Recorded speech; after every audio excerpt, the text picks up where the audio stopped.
Pair of lines and transversal.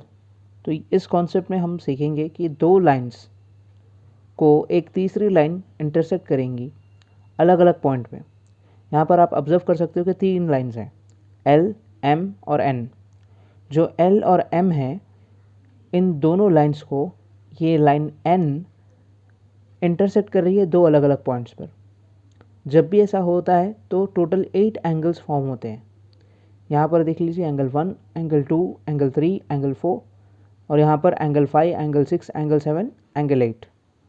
अब इन angles में यहाँ पर कुछ नेम्स हैं, हमको इन टर्म्स को समझना होगा कि करस्पॉन्डिंग एंगल्स किसे कहते हैं, इंटीरियर एंगल्स किसे कहते हैं, अल्टरनेट इंटीरियर एंगल्स किसे कहते हैं, को इंटीरियर एंगल्स किसे कहते हैं। तो सबसे पहला टर्म है करस्पॉन्डिंग एंगल्स। करस्पॉन्डिंग एंगल्स यानी वो एंगल्स जो सेम साइड पर हों। यानी अगर हम यहाँ पर देखेंगे ये एंगल 1 है, टॉप राइट पे है ये, यानी ऊपर के हिस्से में राइट साइड पे है एंगल 1। और यहाँ पर अगर देखेंगे तो एंगल 5 वही पोजीशन पे है। तो एंगल 1 और एंगल 5 क्या है, करस्पॉन्डिंग एंगल्स हैं। देखिए तो इसको हम यहाँ पे लिख लेंगे एंगल 1 एंड एंगल 5, ये पहला पेयर है करस्पॉन्डिंग एंगल्स का। उसके बाद देखिए एंगल 2 का करस्पॉन्डिंग पेयर क्या होगा, एंगल 6 होगा। तो एंगल 2 एंड एंगल 6। उसके बाद एंगल 3 का करस्पॉन्डिंग पेयर या करस्पॉन्डिंग एंगल एंगल 3 का एंगल 7 होगा। Angle 3 and angle 7। Next angle 4 का करस्पॉन्डिंग एंगल होगा एंगल 8। तो ये क्या है, करस्पॉन्डिंग एंगल्स हैं। अब इंटीरियर एंगल्स, इंटीरियर का मतलब अंदर की तरफ। तो इस लाइंस में इंटीरियर एंगल्स कौन से हैं, जो अंदर की तरफ हो, यानी इस स्पेस में हो, यहाँ पर हो, यानी इधर हो। तो अब इंटीरियर एंगल्स कौन से हैं, एक है 3, 4, 5 और 6, ये है इंटीरियर एंगल्स। तो इनको लिख लीजिए एंगल 3, एंगल 4, एंगल 5 और एंगल 6। और याद रखिए कि करस्पॉन्डिंग एंगल्स हमेशा इक्वल होते हैं। अगर ये 60 डिग्री है, एंगल 1 की वैल्यू 60 डिग्री है, तो एंगल 5 की वैल्यू भी 60 डिग्री होगी। कब होगी ये, जब लाइंस पैरेलल होंगी। यहाँ पर ये सिर्फ 2 लाइंस हैं, ये पैरेलल हो भी सकती है, नहीं भी हो सकती। जब भी पैरेलल होंगी तो करस्पॉन्डिंग एंगल्स हमेशा क्या होंगे, इक्वल होंगे। इसको याद रखिए, पैरेलल लाइंस के केस में करस्पॉन्डिंग एंगल्स क्या होते हैं, हमेशा इक्वल होते हैं। अभी देखिए इंटीरियर एंगल्स, इंटीरियर एंगल्स हैं यहाँ पे 3, 4, 5 और 6। और जो बाहर की तरफ है 1, 2, 7, 8, इन्हें हम एक्सटीरियर एंगल्स कहते हैं। तो अब यहाँ पर और एक टर्म है जिसे हम कहेंगे alternate interior angles. Alternate interior angles का कॉन्सेप्ट बहुत ज़्यादा इंपॉर्टेंट है, क्योंकि अल्टरनेट इंटीरियर एंगल्स को समझने से उसकी एक स्पेशल प्रॉपर्टी होती है पैरेलल लाइंस में, कि alternate interior angles parallel lines के हमेशा इक्वल होंगे। तो हम उसको नेक्स्ट वीडियो में समझेंगे। तो अभी यहाँ पे अल्टरनेट इंटीरियर एंगल्स क्या होते हैं, पहले उनको समझ लें। तो यहाँ पर वर्ड है इंटीरियर, इसका मतलब ये 100% 3, 4, 5, 6 एंगल्स की बात कर रहा है। तो अल्टरनेट का मतलब होगा कि अब देख लीजिए यहाँ पर एंगल 3 है, कौन से साइड है, ये लेफ़्ट साइड है और अंदर है, यानी इंटीरियर रीजन में है। तो लेफ़्ट वाला इंटीरियर एंगल और नीचे का राइट वाला इंटीरियर एंगल, इन दोनों को एंगल 3 और एंगल 5 को हम क्या कहेंगे, अल्टरनेट इंटीरियर एंगल्स कहेंगे। अल्टरनेट वर्ड जब आएगा, जब आपको ये याद रखना होगा कि दूसरे साइड पर होगा, यानी अगर एक लेफ्ट साइड पर है तो दूसरा राइट साइड पे होगा, अगर एक राइट साइड पे है तो दूसरा लेफ्ट साइड पे होगा, तभी हम यहाँ पर अल्टरनेट वर्ड का इस्तेमाल करेंगे। तो अल्टरनेट इंटीरियर एंगल्स क्या होगा यहाँ पे, बिल्कुल एंगल 3 और एंगल 5। और एक पेयर है एंगल 4 एंड एंगल 6।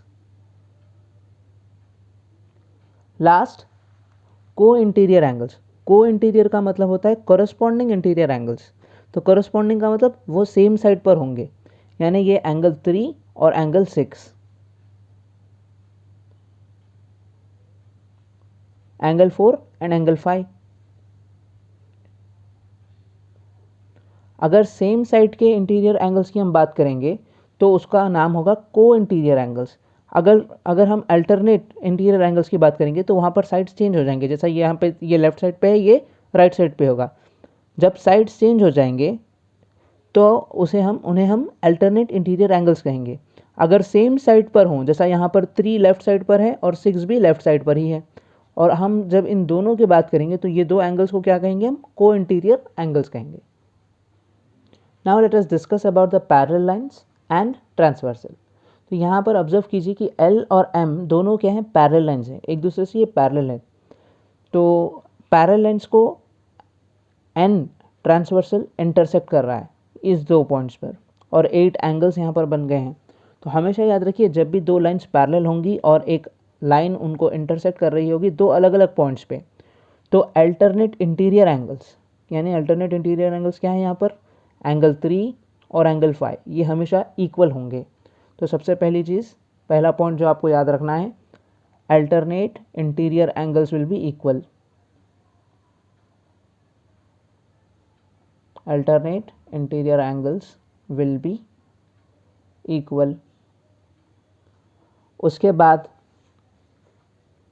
जैसे यहाँ पर ऑब्जर्व कीजिए, ये 4 और 6 भी क्या हैं, अल्टरनेट इंटीरियर एंगल्स हैं। तो इस एग्जाम्पल के हिसाब से हम यहाँ कह सकते हैं कि angle 3 will be equal to angle 5, angle 4 will be equal to angle 6, क्योंकि वो दोनों अल्टरनेट इंटीरियर एंगल्स हैं। अब दूसरा पॉइंट है को इंटीरियर एंगल्स। को interior angles will be supplementary.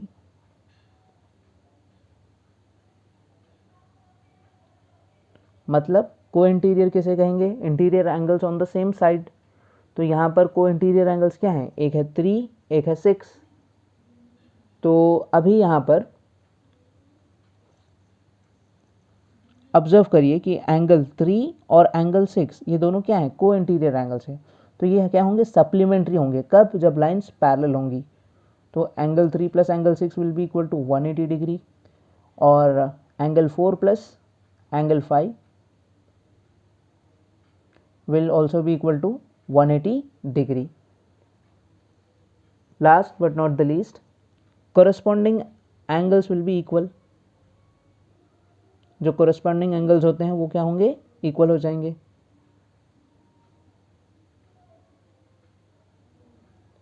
जैसा एंगल 1 हो जाएगा इक्वल एंगल 5 से, एंगल 2 इक्वल हो जाएगा एंगल 6 से, एंगल 3 इक्वल हो जाएगा एंगल 7 से, और एंगल 4 इक्वल हो जाएगा एंगल 8 से।